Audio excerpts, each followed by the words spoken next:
ಸಪ್ತ ಸ್ವರಗಳನ್ನು ಹೊರಡಿಸುವ ಕೃಷ್ಣಶಿಲಾ ಕಣಜದ ತವರು ಮನೆಯಾದ ಗಂಗಾವತಿಗೆ ಸ್ವಾಗತ. ಇದು ವಿಜಯ ವಿಠ್ಠಲ ದೇಗುಲಕ್ಕೆ ಮೆರಗು ತಂದ ಶಿಲಾಸ್ತಂಭಗಳ ತವರೂರು. ಈ ನೆಲವು ಕಂಡುಬರುವುದು ಗಂಗಾವತಿಯ ಪ್ರಾಚೀನ ದೇಗುಲವಾದ ವಾಣಿಭದ್ರೇಶನ ಸನ್ನಿಧಾನದ ಆಸುಪಾಸಿನಲ್ಲಿ.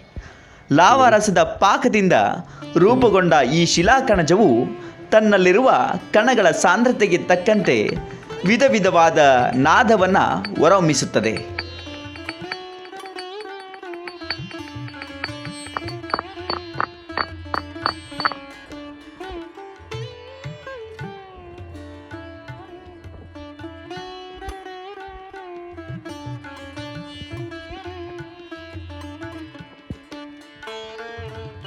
Ahí va.